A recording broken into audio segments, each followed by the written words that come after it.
Well, good afternoon and welcome to the Hudson Institute. Thank you very much for joining us for what I think is going to be a fantastic conversation. I'm Tim Walton.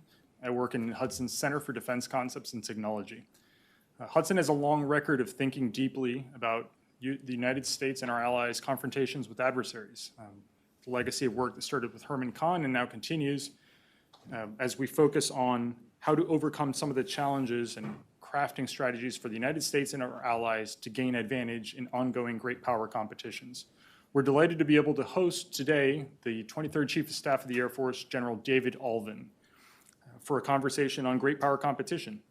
General Allvin began his illustrious career in the mobility community, flying C-12s, and his many responsibilities have included deployments to Afghanistan, command of the 618th Air Operations Center, which is responsible for Air Mobility Command's global planning and execution of mobility operations, and his most recent service as Vice Chair of the Chief of Staff of the Air Force. Throughout his career, he received numerous awards, including the Bronze Star, and today he's going to join us to share a briefing on necessary changes to prepare the force and focus it on great power competition. And then we're going to have a brief conversation and open up the floor to all of your questions and comments moving forward.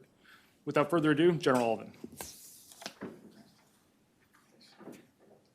Well, thanks, Tim, and good afternoon, everyone. Thanks very much for allowing me to stand in front of you and speak. It seems like what I'm going to talk about today, I've been talking about since I took over as the chief. And in fact, it was really shortly after that. It was about 6 months ago when we unveiled at the Air and Space Force Association. Let me make sure I got this right.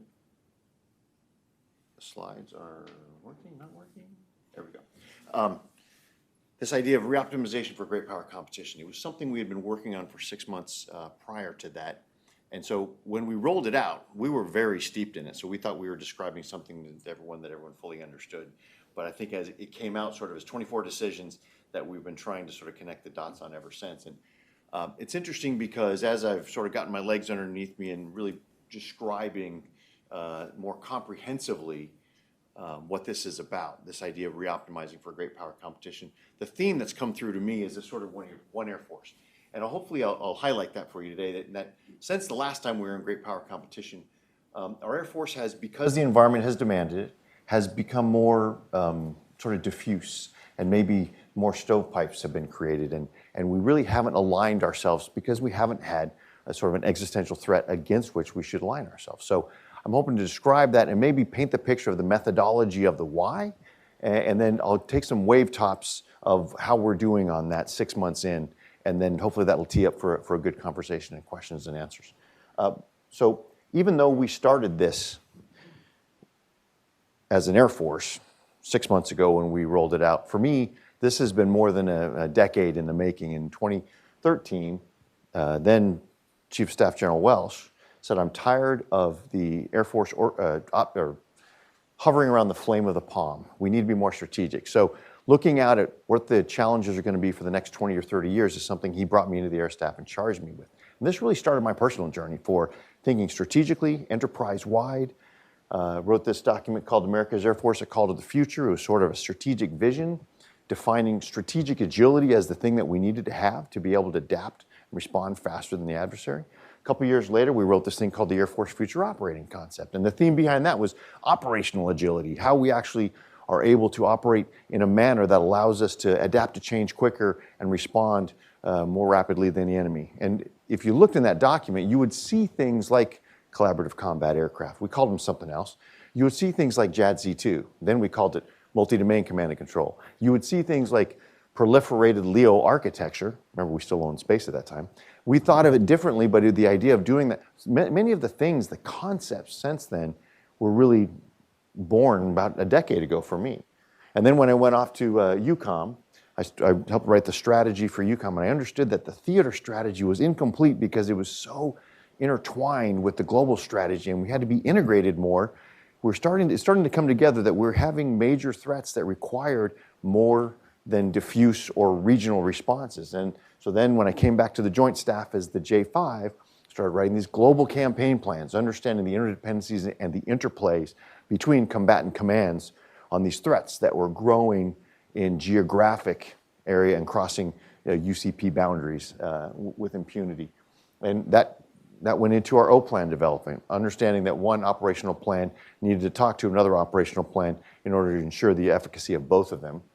And then the National Defense Strategy of 2018 came out and started talking about a pacing threat, going more towards this idea of great power competition.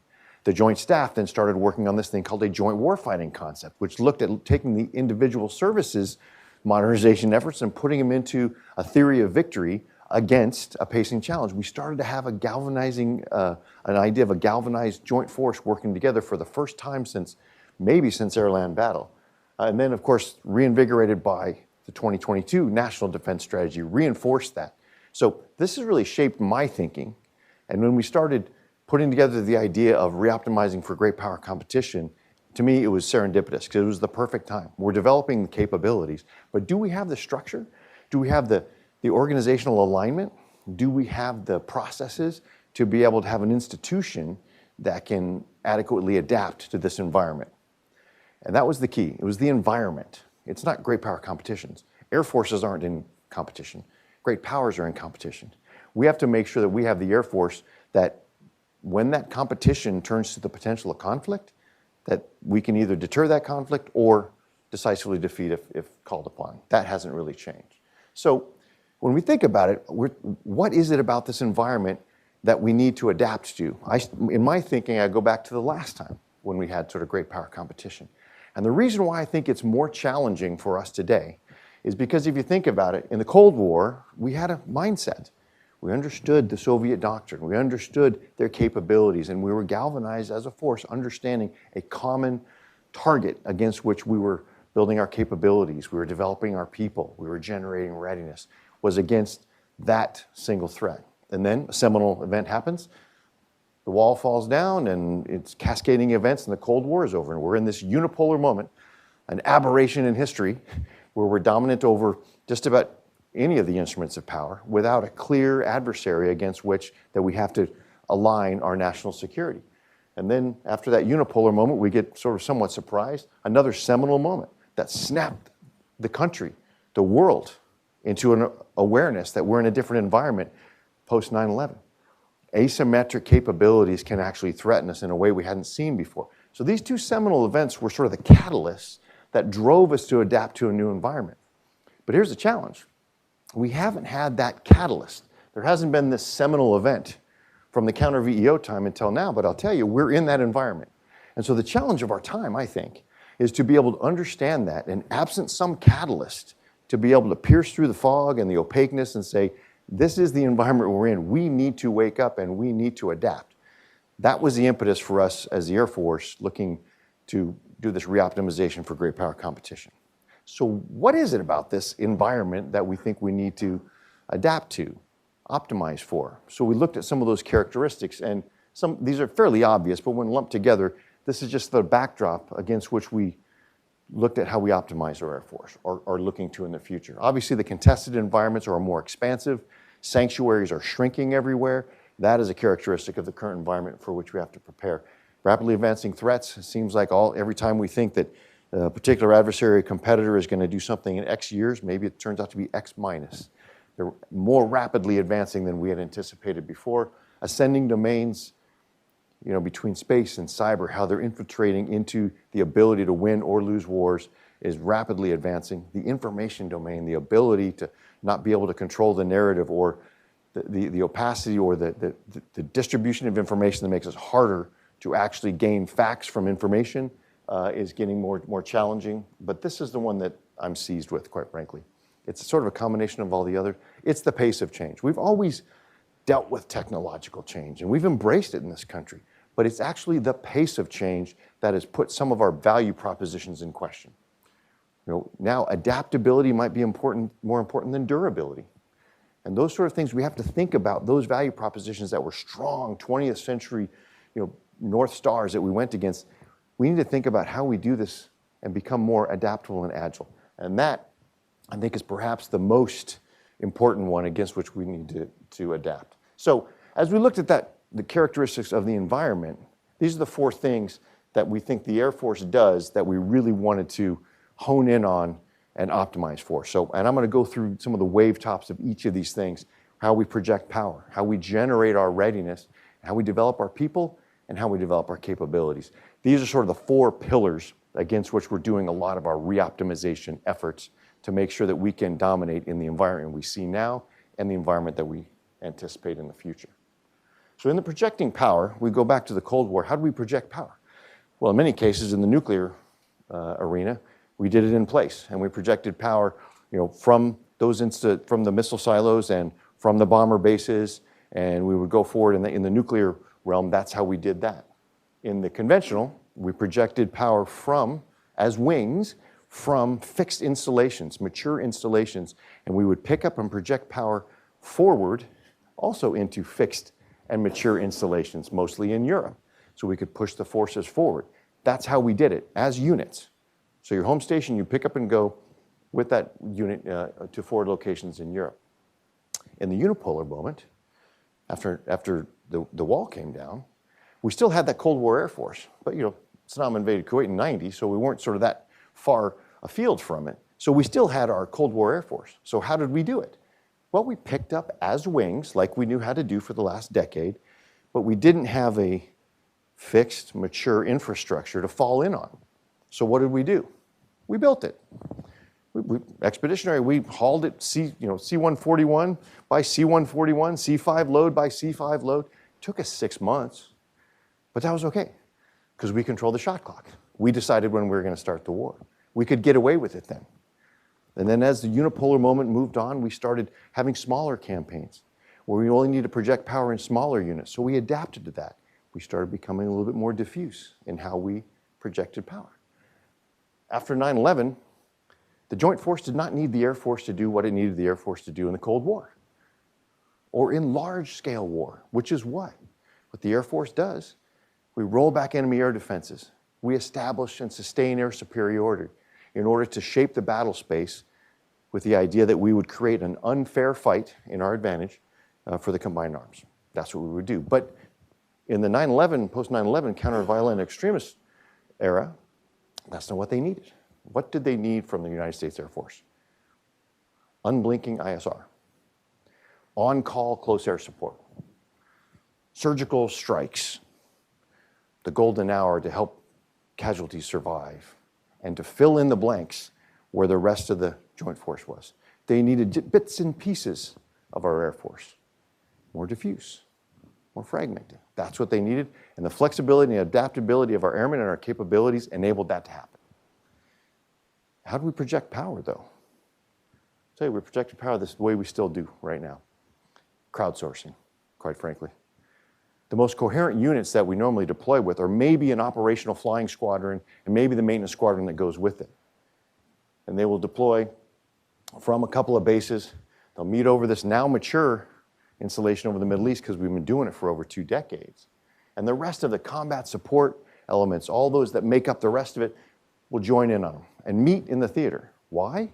Because we've been doing the same thing over and over for 20 years. It's a mature mission, it's a mature theater, and so we don't want to break the bases at home. So we'll take a couple from here, a couple from there, a couple from there. And we don't get punished for it because we can execute the mission that way and we don't break the base. And we manage our operations tempo individually like that. That's not going to work in the area of great power competition.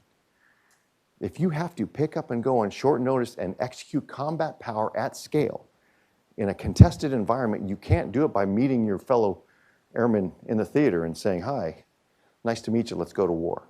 That's not how you need to do it. The way we need to do it, this is where we're transitioning to in our projecting power in great power competition, is having deployable combat wings back to the unit equipped with everything it needs to pick up and go and command and control a different way into a contested environment, into an environment where you may be under threat, you may be under fire. You have to know how to do all of the joint warfighting functions: protection, movement, maneuver, not just go to a mature theater and execute the air tasking order. So they need to be able to pick up and train through this AF4Gen cycle, train through the individual, the collective, the certification, and the commitment phase to pick up and go over into the theater and be ready to execute operations through what we have as Agile Combat Employment, which is our schema maneuver that enables survivability and combat effectiveness in a more contested environment. That's what we need to do. And oh, by the way, left behind, we need to ensure that those air-based wings that are managing the wing are still viable. Because guess what? If we think we're going to be in an air of great power competition and could be in a conflict, we need to understand that even our home bases are not going to be sanctuaries. Those base commanders need to know how to fight cyber attacks, power disruptions, counter small UASs. Those are the things that the adversary, a thinking adversary, will try to attack to keep us from continuing to generate power and projecting it into theater. So that's why we need to change the way that we're projecting power. We have some of these in-place combat wings. We're not going to deploy our missile wings for it, no. But we need to make sure that we also have a force generation methodology that enables to maintain their readiness and understand the health of all the infrastructure that enables them to do their mission as well. So that's just one of the main areas, under projecting power. Trust me, this briefing could go on for 3 hours. I'm not going to do that to you. But I'm going to move on to the next one, which is generating readiness. Again, in the Cold War, how did we generate readiness? Well, because we had those big wings that would pick up and move forward, we had large-scale exercises. This thing called Reforger, Return of Forces to Germany. Now, as I look in here in the audience, there's probably some people who have some memory of that, but fewer and fewer people do. And now when I'm doing my all calls, I have the airmen like, what was that?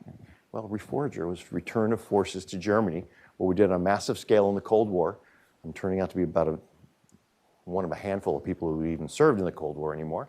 But that was how we did it then. That was our way to pick up and understand how fast we could get there, how fast we could go move and generate combat power at scale. Mission readiness rather than task readiness. Unipolar moment, the wall comes down. We didn't need to do that anymore. So we want to generate readiness in the functional areas, understanding how to do your functional area in an expeditionary environment.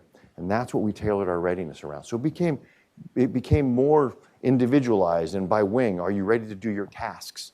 Rather than are you ready to come together with the rest of your Air Force and do the mission? Why? Because we didn't have a galvanizing threat against which we should be preparing. So we started to become more diffuse. We started to become more fragmented. My functional area, how do I do it in an expeditionary environment? After 9/11 happens, now it becomes even more individualized. Now we want to make sure you are individually ready. Are you ready and trained to go? Do you have all your shots up to date? Do you have all your, have you done all this and that and the other? And can you survive? Are you culturally sensitive because we're in a different culture? All these things were very necessary for that environment. And we did it. But it became more individual readiness. That's not going to cut it when we have a major complex environment within which we're expected to fight and dominate. So we need to get back to those large-scale exercises. And to their credit, many of the wing level and the numbered Air Force level and even some of the MAGCOM levels, they have started to organically expand their exercises. Red flag exercises have become more expansive. The weapons school integration, their sort of culminating events are becoming more combat representative and expanding. And the Mobility Guardian is taking those things where whenever we do war games and exercises, we largely white card that and we start the game, fight's on. Problem is, fight won't be on if we can't get there. And we need to recognize that and appreciate that. And so Mobility Guardian is starting to have us understand those complexities. But we've been doing it sort of organically, from the bottom up. We have to do it top down. We have to, as an institution, the Air Force has to sort of sponsor this, synchronize this across so we can have more representative and larger scale exercises suitable to the environment. And so that's what we're adapting to. And so cleverly enough, we're calling our summer exercise 25 RE4PAC. So going back to the Pacific in a larger scale, we're integrating it into Indo-PACOM's campaign plans and our Pacific Air Force's approach to supporting those. And so we're integrating it into the combatant commanders piece, but we're doing it in a way that's more robust and it's for a longer period of time. So we'll be deploying from Alaska, Hawaii, Guam, the continental United States, and it's going to be for about 14 days overall by the time we go in there and try and deploy and fight. Because you don't really know, you can part task train this, but until you're there doing it over a period of time, you're not really going to uncover the warts that you might not have discovered by doing it in pieces. You have to do it in a realistic scenario. So that's going to come next summer. That's just one area. And we're rolling in with Talisman Sabre because we understand we're going to fight with allies and partners. It's going to be more of an international exercise. That's the way that we're evolving our exercises in order to generate readiness for mission rather than readiness in the task level. So that's just one area that we're doing in the readiness area. Developing people. again, in the Cold War, you came in, you knew what the threat was. There was a baseline. Everyone knew what the Soviet threat was, what the capabilities were. And everyone, we were developing against a common threat. Cold War is over, and then we went more and more come back to that one. More and more in the individualized and specialized training and how we developed our airmen in order to generate that readiness, which was also more fragmented. And then in the countering violent extremists, the same thing. We're training our airmen to be adaptable, and we're training them in sort of cultural expertise. It was the same way we were generating readiness, but it was more and more diffuse. We didn't have a common way of actually developing our airmen against a common threat and a common single Air Force way of doing business. So we continued, really, I'll talk about it in the capabilities piece, but part of this is when we stopped having a threat against which we could all align, we started seeing things in our functional areas rather than as a mission area. So this is where we are today, and this is going to be a busy slide. So just be ready for it, because it's a busy way that we do it. It's not the cleanest. But we have, at the Headquarters Air Force, in the way we develop our force, we have policymakers. We have a 3 stars, my Deputy Chief of Staff for Manpower, Personnel, and Services. We have some functional managers who sort of manage, whether it be in the intelligence career field, these other career fields. We have some functional managers that get their force development guidance through the A1. We have a learning management systems and force development succession planning. It's all in one, right? Except for it's not, because some of this stuff is also done at Air Education and Training Command.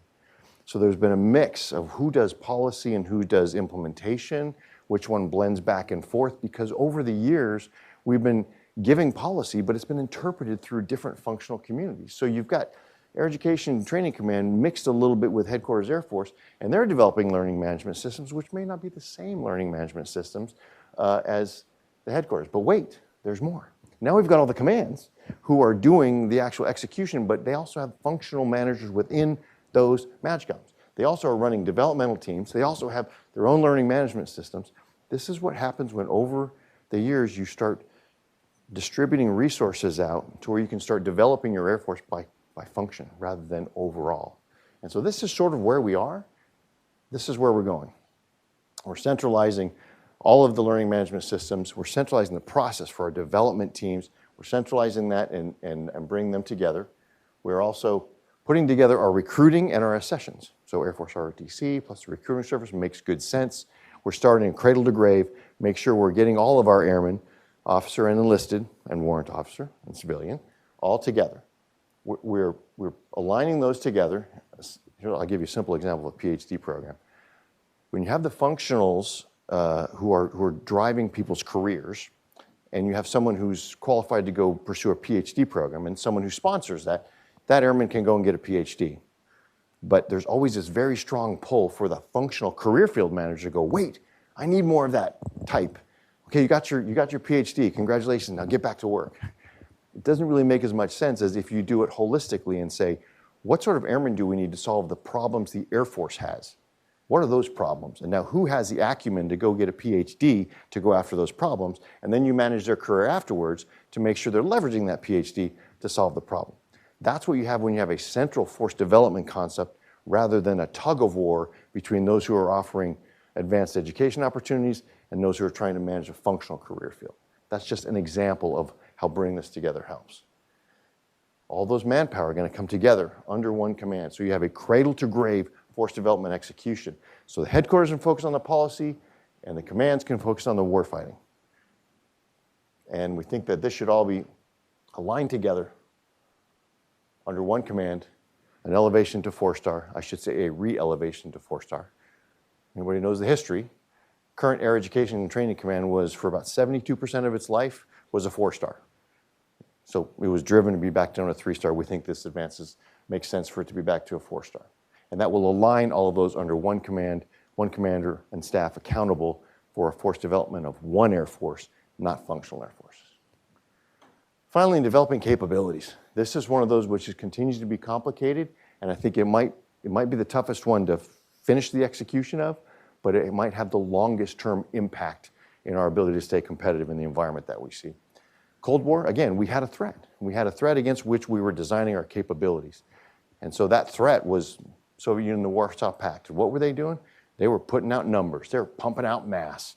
And we weren't going to be able to compete with them one for one in the capabilities that they provided. So what did we do? We aligned ourselves against what we thought the threat was doing. And we said, rather than go one for one, we're going to leverage air-land battle and that scheme of maneuver. And we are going to focus on precision. We're going to focus on stealth. And we did that. And it worked.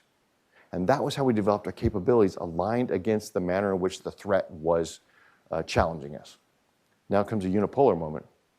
And partially because there wasn't an existential threat against which the demand could be created, the industrial base shrank, right? Because that whole Last Supper, not the Last Supper, but there's another one, you can Google it up if you're too young to remember it, that where a lot of the defense industrial base came in, they were called in, summer '93, they were called in by the defense secretary and the deputy defense secretary and said, got a lot of baby bird mouths to feed here, but we don't have enough because we don't have the demand.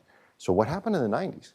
Bunch of mergers and acquisitions, eating up buying other companies. And so what happened is we had fewer industrial base, and we also had our Air Force knowing that it needed to modernize, but we didn't know what threat we needed to modernize against.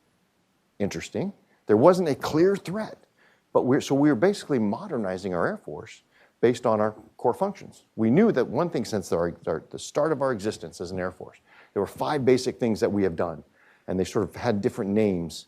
But if you chart them through the history, there were basically 5 things: air superiority, global strike, rapid global mobility, ISR, and command and control. Those are things we were told to do back in '47 and the Key West agreements and all that.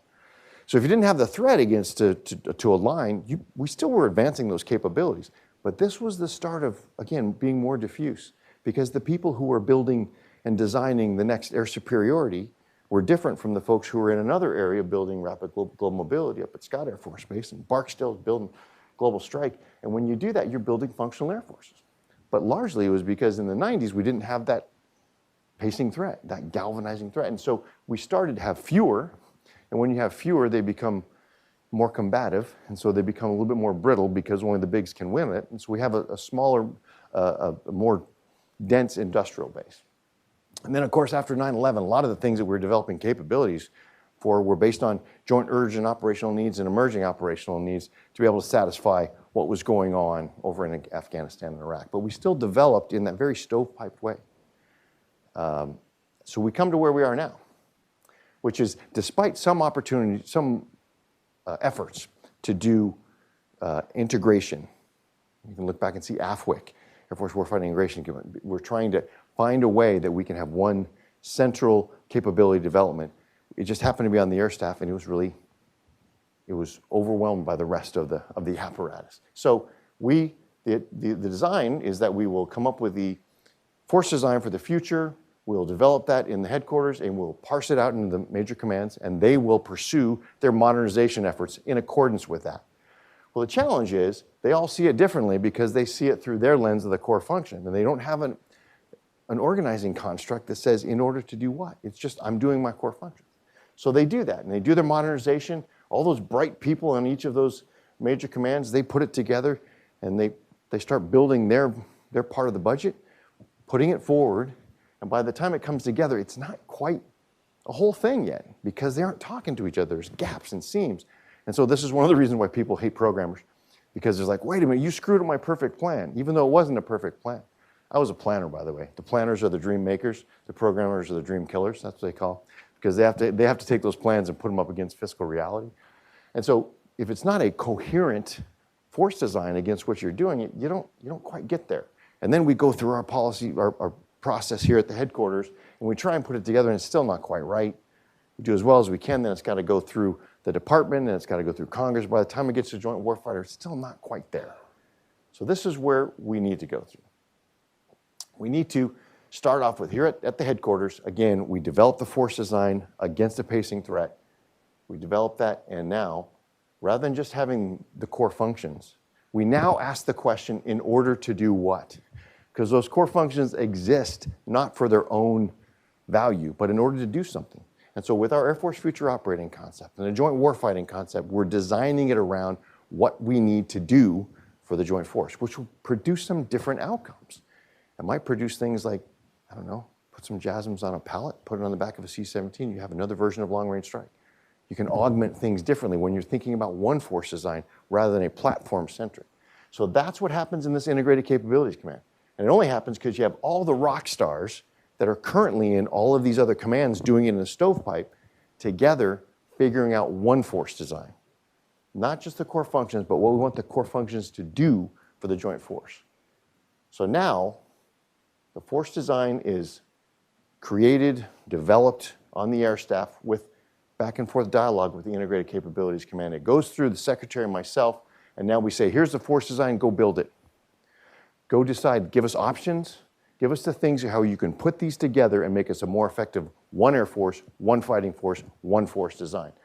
So by the time that comes together, it's still not perfect, but it's closer. It is a closer to a holistic because it's all designed against one threat, one force design to support the joint force. Now I give ourselves a little bit of credit, like, when we're done with it, we make it perfect. Probably not that good because corporate process is messy. But by the time it goes out of the Department of the Air Force and in through DoD into the joint force, it's more of a holistic force design. It understands not only what each of those core functions do, but how they fit together. That's a little bit about how we become more diffuse when we didn't have a pacing threat that brought us together and said, that's what we're doing this for. That's why you have an Air Force. So when we thought about here's some of the questions that we got. Well, why are we actually doing this? It's pretty clear. It's self-evident to me. We have to keep up and remain credible and capable. We have to move out to get optimized for this environment. Why do it now? Because if we don't do it now, we're going to pay for it later. When was the best time to plant an almond tree? They say now and 20 years ago.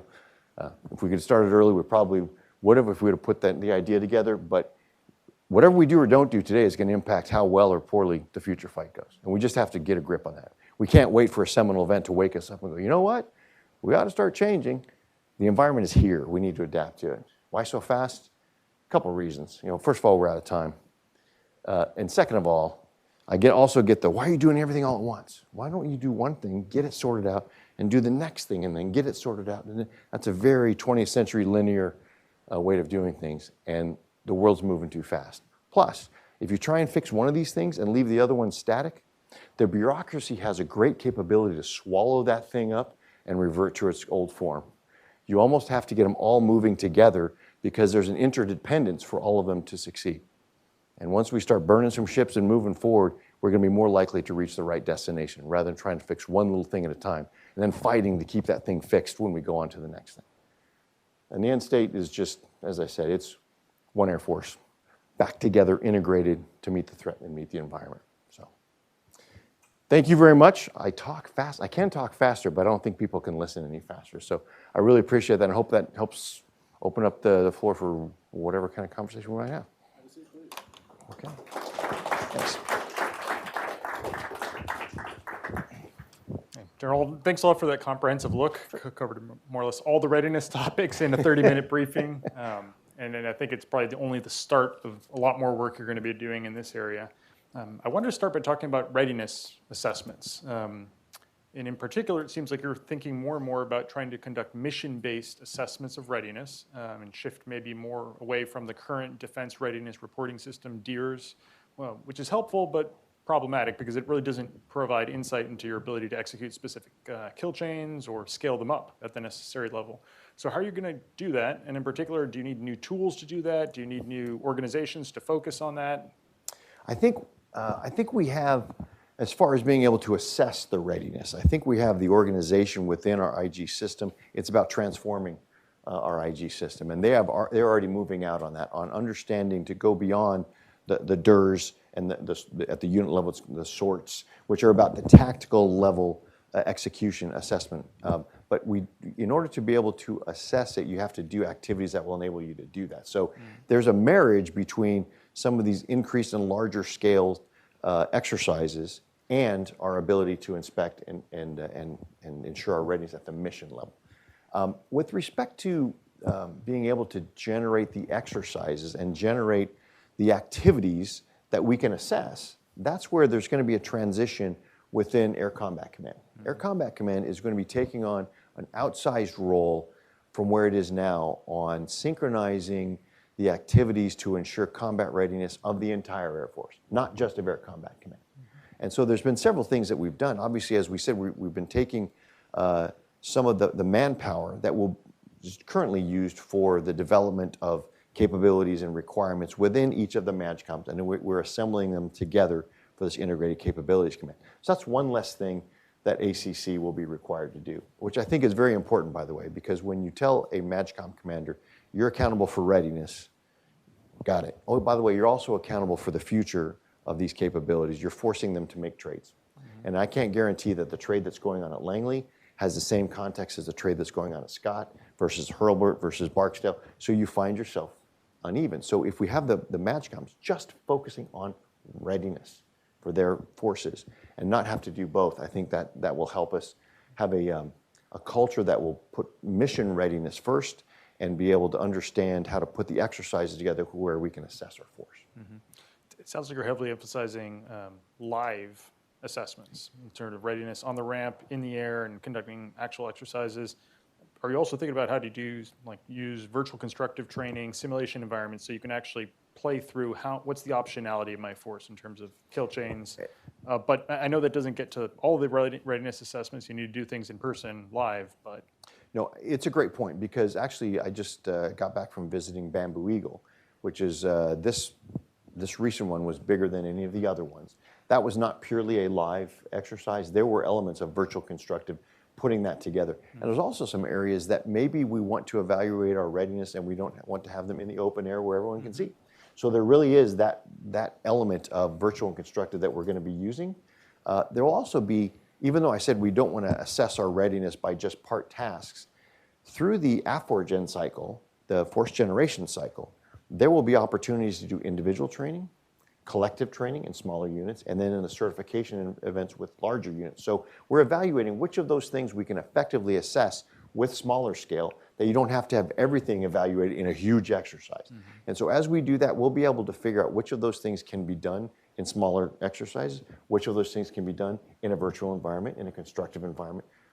But we're focusing on confidence that not only can our pilots execute air refueling, or can our pilots go and execute an offensive counter-air or defensive counter-air mission, but really understanding the context around it. Can we have a base that's survivable? Can we generate the combat power? And you can't do that at the squadron level. You can't do that at the wing level. You have to do it at a larger scale. And so just changing that mindset, I think, is going to be very important.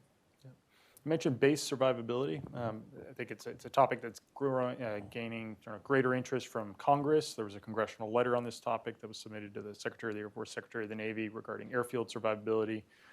What are your thoughts on how we need to prepare the force to be able to fight under large-scale sustained attack that, as you mentioned in your talks, might not only be near our adversaries, but could be here in CONUS? Yeah. Well, let me talk about in the theater first. And I think that is another thing I was very impressed with when I went to watch Bamboo Eagle. There's a couple things.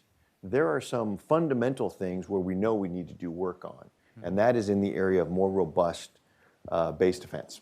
And we know that. And we've been working very well with the Army. The Army is moving forward on some capabilities that it's a joint issue to be able to have base air defense in the forward environment. We know that. But we're also getting the mindset right for our airmen to understand what it means to operate always under attack. So remember, our airmen have gone deployed before. They have gone and executed in an austere environment. But they haven't really done it in a way they think, oh my goodness, I could be under attack from a wave of missiles right now. Now, I don't want to take anything away from the brave service members who are still operating in El Asad, who are in other places in the Middle East who are still getting attacked. But I'm talking about every single day knowing that you could be under a barrage of a large-scale missile attack. But when we do that, it changes the mindset. I think we'll understand better ways we can get more survivability with what we have, but it's not going to be sufficient. That's going to be part of the plan. But the other part of the plan is integrating air-based defense, also integrating command and control so we have better situational awareness to know if we need to flush, where we flush to, if we need to recover from where. This idea of agile combat employment, it's a work in progress. We are not there yet, but we are moving forward in understanding that. And that's in the forward base. In the back at home base, absolutely. We need to be more understanding of how to defeat cyber attack. Those things that that if I'm a thinking adversary, I don't necessarily want to have a massive kinetic attack on the homeland, because that may be escalation, but I might try and do whatever I can to maybe slow your ability to project power, slow your ability to generate that or effectively operate. Those are the things that the base commanders who will be maintaining the bases back at home need to be ready on day one to be able to defend against. I heard in your answer, I think, heavy emphasis on active defenses, getting the Army to lean more forward in terms of their responsibilities there. Command and control, readiness of our maybe reconstitution units and units more broadly at airfields. What I didn't hear much about, to be frank, is passive defenses at airfields, Yes. right? When we look historically, you mentioned the Cold War, we made an investment over less than a decade. We built 700 hardened aircraft shelters in Vietnam. We built another 800 in Europe over a course of 15 years because we recognized we were coming under attack. Yet the Air Force doesn't seem to be making that investment moving forward. And just to push it, here in CONUS, we're planning on fielding $700 million B-21s, yet in Ellsworth, for instance, we're not going to build a $7 million hardened aircraft shelter. We're going to build basically an expeditionary open shelter that could come under attack from things like drones that you mentioned. So is that something that you guys are planning on doing more analysis on to see where is there the knee in the curve where you can incorporate more passive defenses to complement the active defenses and maneuver? Absolutely, and I think those examples of the context, I mean, is the investment in the shelter, for the example, is that what we expect to have to defend against? But the point about forward basis, yes. I mean, when we talk about, we have put in our last two budgets, our sort of ACE and base resiliency funding to do a lot of those things, not just the active defenses, because we're still waiting for a lot of those capabilities. But we are investing in shelters, and we are investing in looking how we get back to doing camouflage, concealment, and deception as well. But what I'd offer is we're thinking about it, I think, a different way than we were 30, 40 years ago. Because of the sophistication of the surveillance that's available, whether by satellite or other means, we have to be very sophisticated in our decoys, if you will. I mean, you can't just put an inflatable F-35 and say, guess what, everybody's going to think it's an F-35. Sort of joking. But when you think of how advanced algorithms are, you need to be pretty sophisticated. Otherwise, that money will be worthless because the adversary will go, and they'll discount it immediately. How do you mimic pattern of life? How do you mimic a signature? And so we're looking at all those ways to ensure that the things that we are doing are actually appropriate for the time. But we are looking at passive because the active isn't there right now. Glad to hear it. I'm going to open up the floor to questions in a moment. But before doing so, wanted to go back to, you mentioned fiscal situations and the difficulties of getting what your authorizers and appropriators are planning on doing, or what planners and programmers are considering to align. If I heard your talk correctly, I think the Air Force is more heavily emphasizing, let's say, capability development and readiness, you're now emphasizing, and trading capacity, at least taking some more risk in the near term to make that possible. Could you talk about how you view that triangle currently and moving forward? I mean, to be fair, I mean, it's very clear that the fiscal environment is a tough one. I think if you look at the changing character of war, I guess you wouldn't be surprised that I'm wearing this color uniform, but I do believe that the changing character of war privileges the attributes that the Air Force brings. Agility, speed, tempo, resilience, long-range lethality, those sort of things. And so I do believe that the more Air Force in this particular environment you're going to have, the better. Again, you wouldn't be surprised that I would say that. So there are trades that we need to make. Now, it's not just a pure capability versus capacity, but we have to manage our risk over time, because we also have to have the readiness to be able to respond today while we're waiting for those future capabilities to come online. So I wouldn't say a pure capability versus capacity, but I would say what we're also trying to manage our balance is, as we look at a short range versus a long range Air Force, we need to be able to do both. We need to be able to pose a threat from a distance as well as from inside, the second, first island chain, et cetera. So I don't think it's pure. It's just it is a hard calculus to make, but there is a value to mass, and whatever you can't make up with mass, you try and make up with agility and mobility for survivability. And so it really is it's just a tough math problem. Yep. And ideally, you could maybe develop new approaches to capability development and readiness so that you can actually develop, adapt far more quickly. And in a conflict, then you could actually scale up with whatever is promising and working. That's a great point. And one thing that's one of my mantras that people around me are tired of hearing me say, but I really do think, I mentioned it briefly about this idea of having to change our value propositions, about, built to last isn't all that it used to be, because even though it lasts, if it's not relevant, then it's sort of an albatross. But this idea of solving for agility, this idea of understanding, anticipating myriad futures and looking at what are my no regret buys? What are the things that I can invest in that will enable me to adapt to technology and latch onto that and advance capabilities more rapidly? And as a general proposition, and this is general, I'm overgeneralizing, but instead of building the next platform that does everything but make you breakfast in the morning, it's you build the system, a system that has software, that has architecture that everyone has to align to. And that architecture is built to be able to integrate and update and upgrade as technology advances. That is something that is more readily adaptable. And as you build your platforms, the price of admission is that platform needs to be able to plug into that system. So that way, when you upgrade the system, all things are upgraded, rather than I can upgrade this radar on this bespoke platform and then figure out how to do it on another platform, because that technology needs to be able to translate. So going from a platform-centric to a system-centric Air Force, I think is one way that we adapt to technology more rapidly and become more relevant in the future at a better price point. You can't afford to put all our eggs in one basket for one future. It's great if that one manifests, but if it doesn't, you don't have the resources to lift and shift and go to something else. Thank you. Let's open it up to our participants. I'd ask for you to please say your name, identify any affiliation you have, and ask a question. Vago. Defense and Aerospace Report. Good to see you again, sir. Vago Muradian from Defense and Aerospace Report. Tim, great to see you, sir. Great seeing you. How's it going so far, right? I mean, you're now, as you said, you guys launched in March. A lot of activity going. Each one of those items has about 1,000 things under it, as you've noted. How's it going so far? And, at what point does the train start looking more like the train and everything come together the way you want it to come together? Thank you. Thanks for that, Vago. I would say, and I hesitate to say this out loud lest I jinx it, 6 months in, I would actually say that I'm a bit surprised at how fast we're moving, which is good. I'm ready to go faster, but I know that there are probably other shoes that will drop, but I think the key to our success is that we've been over-communicating. Obviously, we have to communicate with many audiences. We have to communicate with Congress. And I will tell you, we have been over-communicating with them, and we have been notifying them per their direction in the language about everything we do, about the path that we're on, and I think we're in a very good place there. Internal to our Air Force, we should never underestimate our airmen.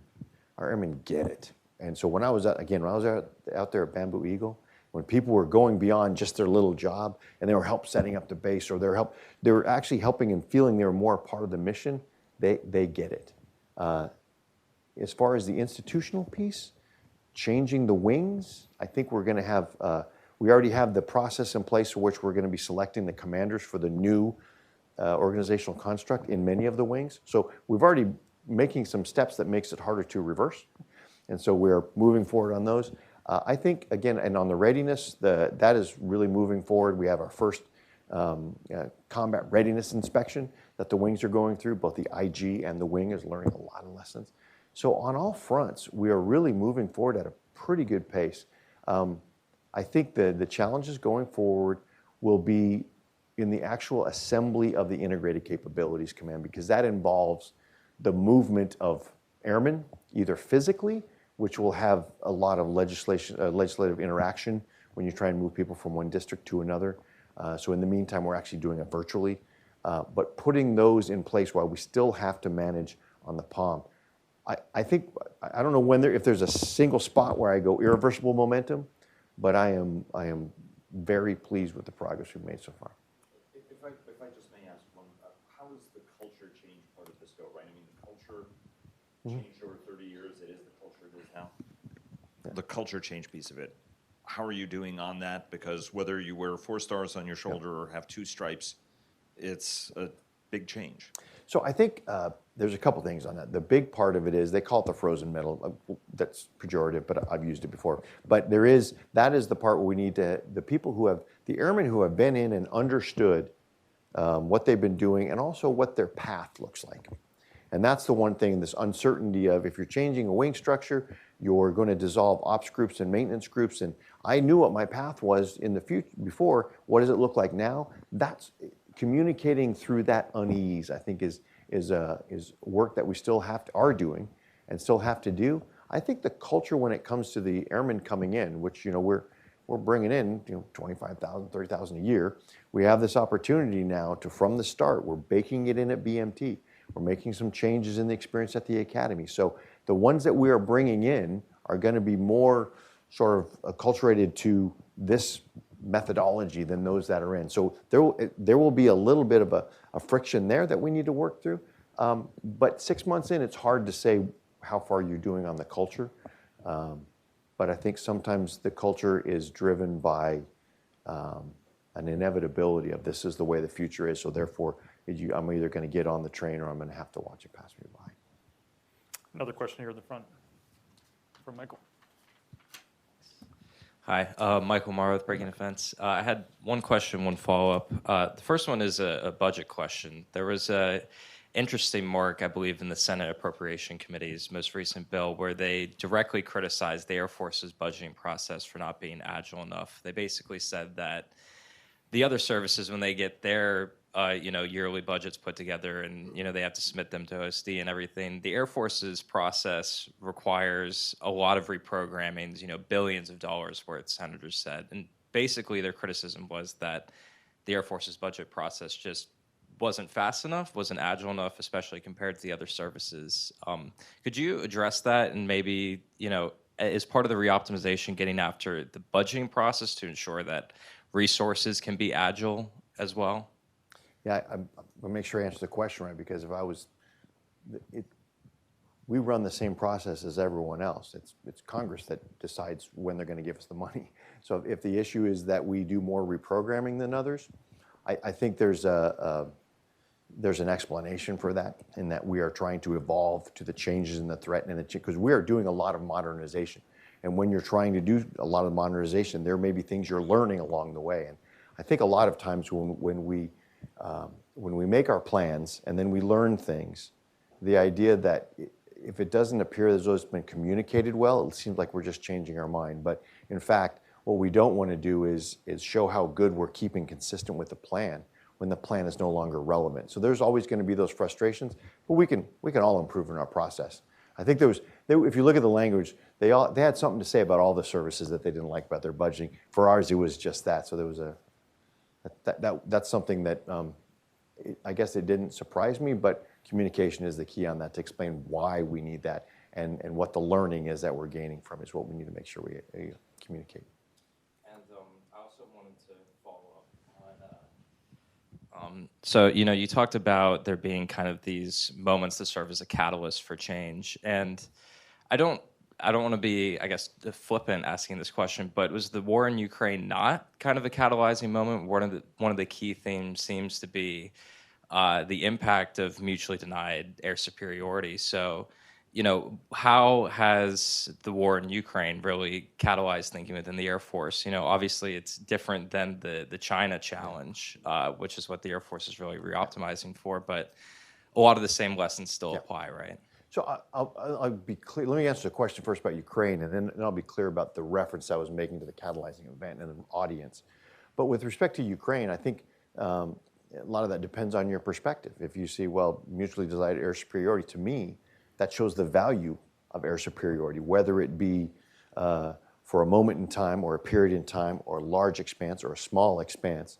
Right now, we basically have World War I with drones because we don't have that.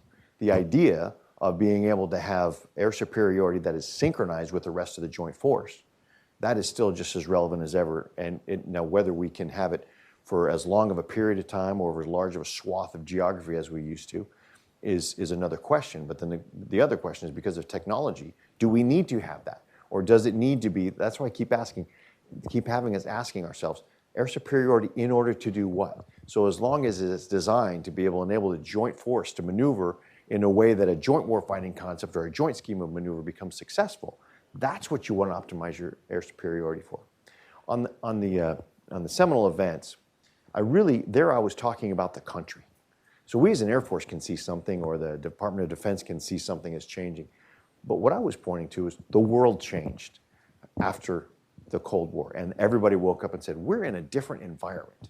And that sort of allowed people to think differently in one way or another. In the Cold War to the unipolar moment, it's like, we're in a different environment. We're not going to ever go to war again. And that changed a lot of things.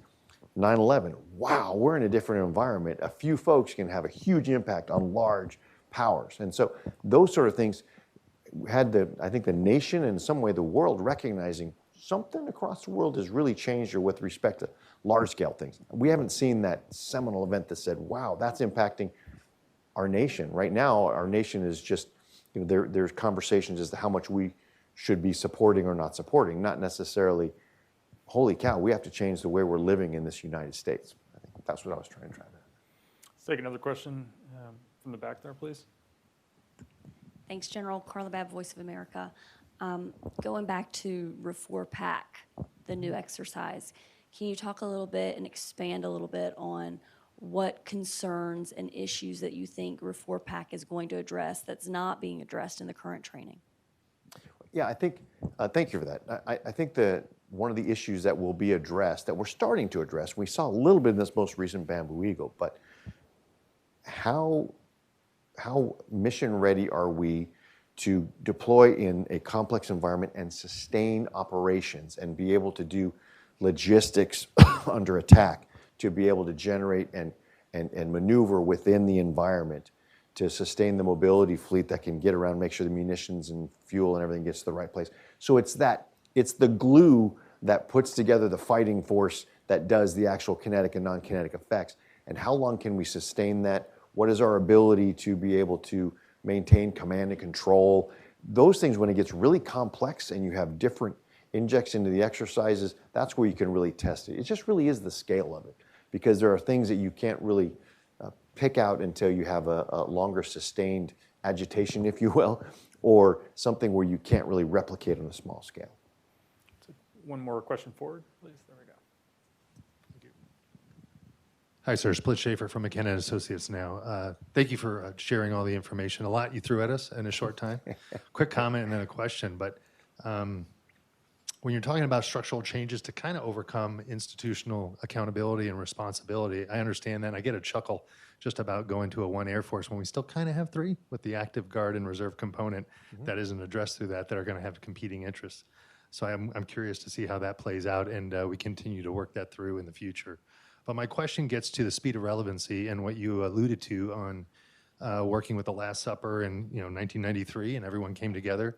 How are you looking to address the shortfalls on either working internally with the process that the Air Force owns or has to work with across the river, this side of the river, to acquire or work with the industries that are remaining, such that you can have capability, as you just described, at a quick evolution with the speed of relevancy, so that it's still relevant to the mission at hand?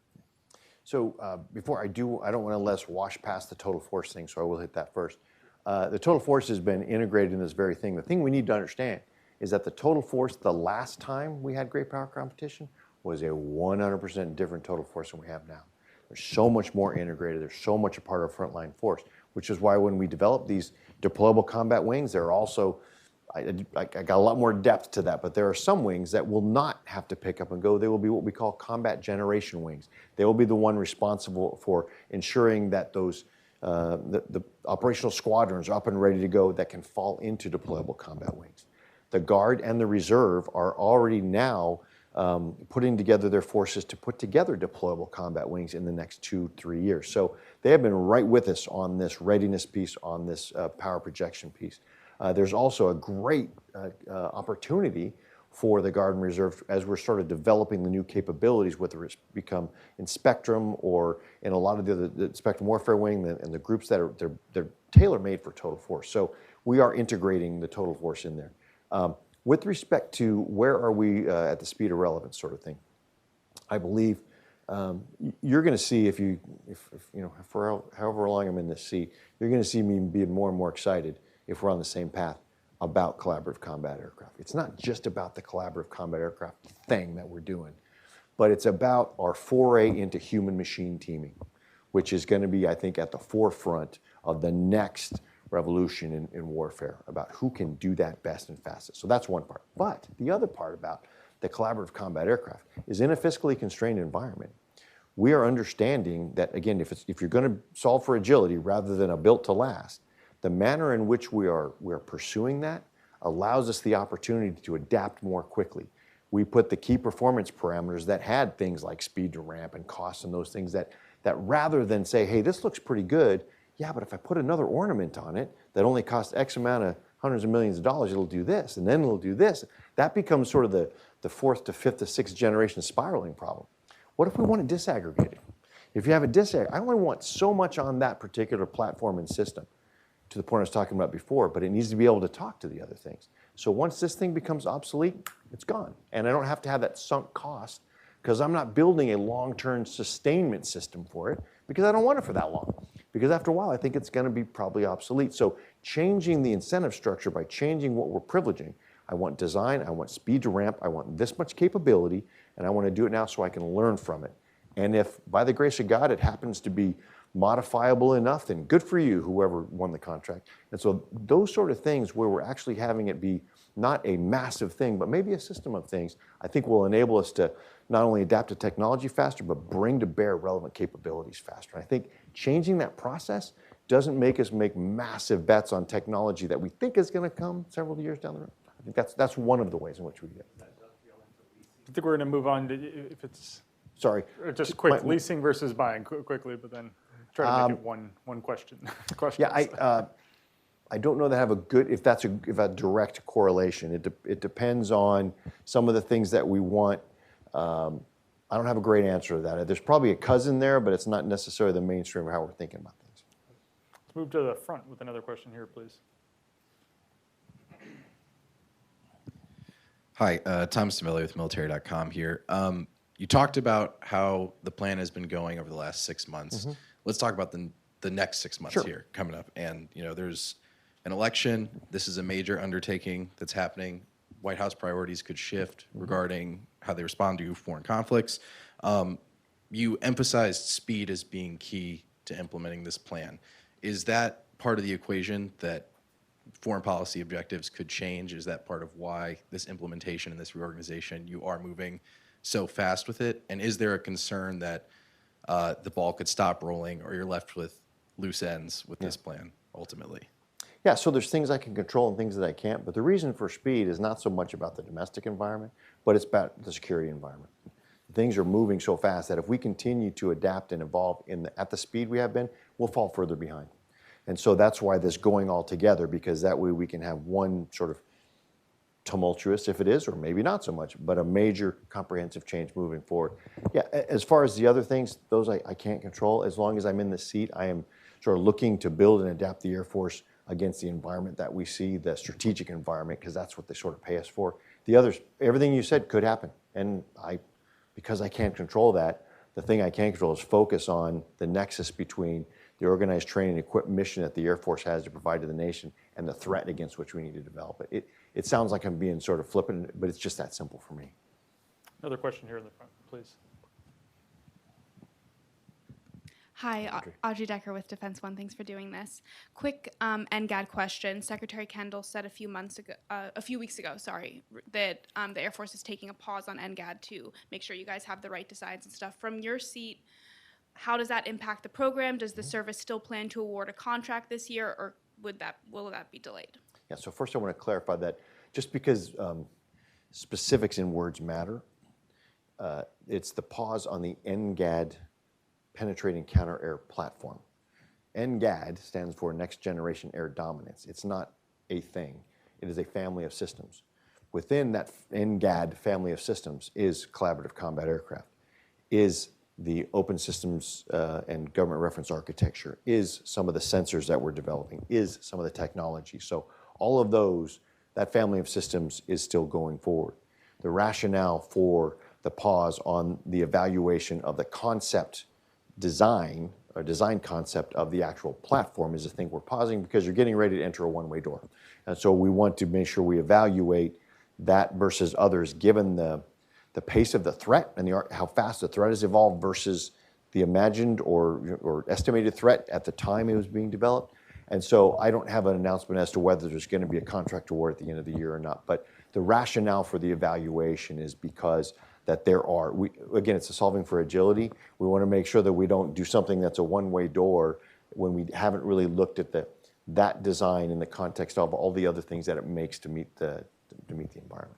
We have a question here in the back on the side, please. Hi, General. Will Heflin with EPRIS. You highlighted the issue of base survivability at home and abroad, and I'm curious as to your thoughts on the threat of drone swarms and how the Air Force is working to counter that. Yeah, I think it's a great question. That's one that the entire Joint Force is really working on because obviously there's several levels.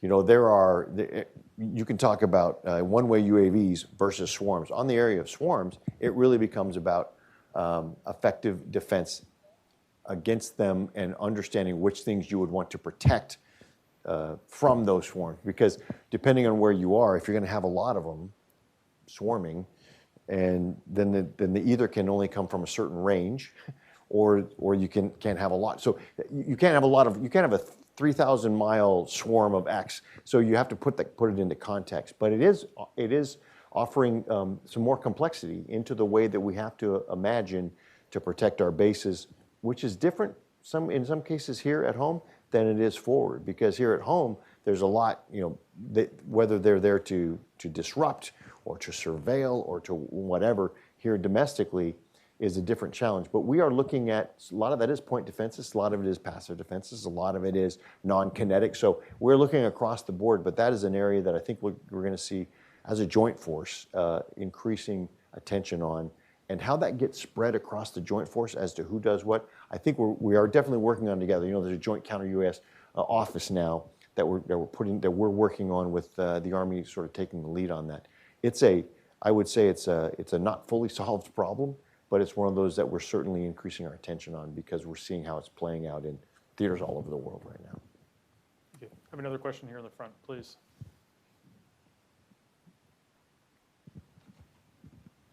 Thank you. Chris Gordon, Air and Space Forces Magazine. These reoptimization changes, the threat you're talking about, are aimed at China. But the enemy gets a vote, and as we've seen in the last year, there's been conflict in the Middle East. So what would your response be to the concept that the Air Force might be too focused on China and cannot adapt to other threats? Or are these changes applicable to everything? Yeah, so I would slight issue with the first, that is all about China.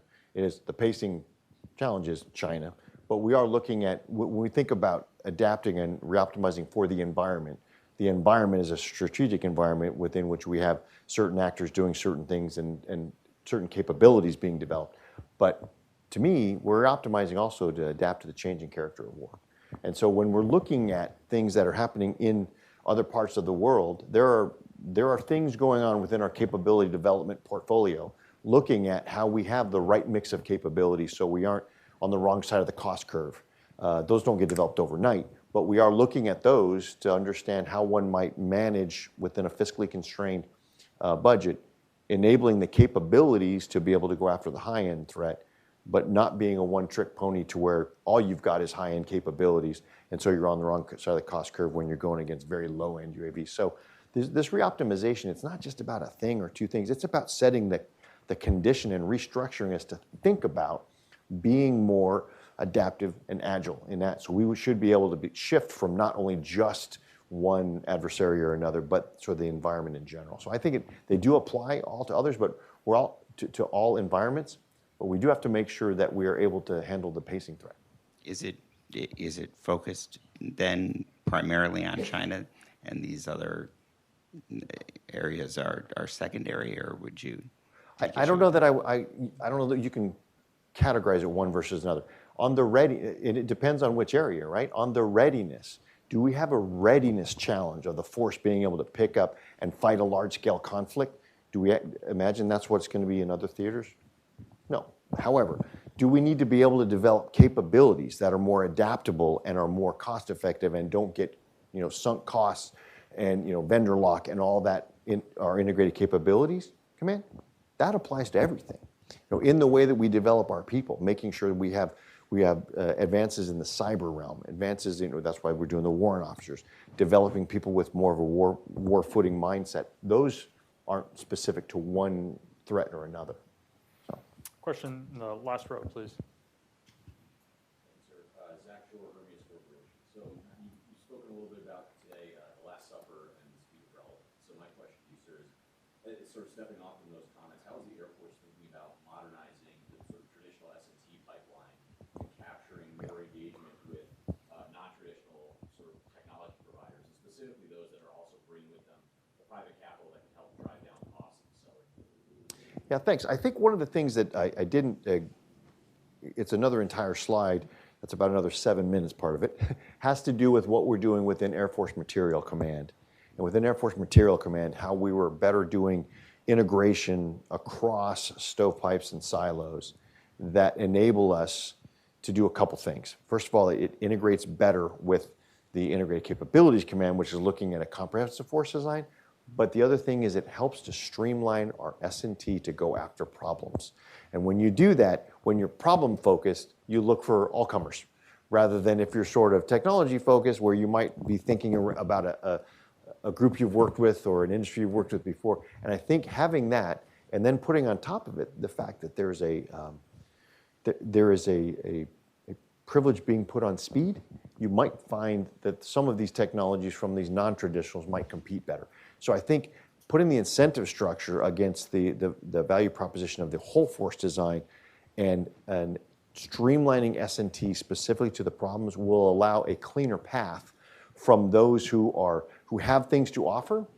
And also the fact that we're putting it in one command, in the Integrated Capabilities Command. Some of the non-traditionals, they'll come and they'll talk with Air Combat Command. Hey, I've got this great capability. And Air Combat Command says, that's great.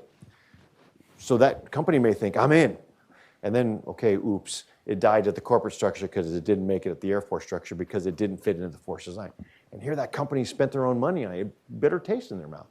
Now, my sense is when we have this more aligned, when you start working with the Air Force, you have a better idea of how your product can fit into a force design. You have better confidence as to whether it's going to turn out to be a program of record or you need to go look somewhere else. So I think more streamlining of one customer to talk to rather than a bunch of them, I think will help.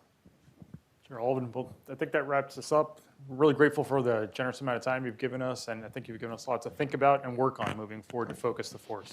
So appreciate it. Thank you very much. I appreciate it. Thank you all for Thanks. joining us as well.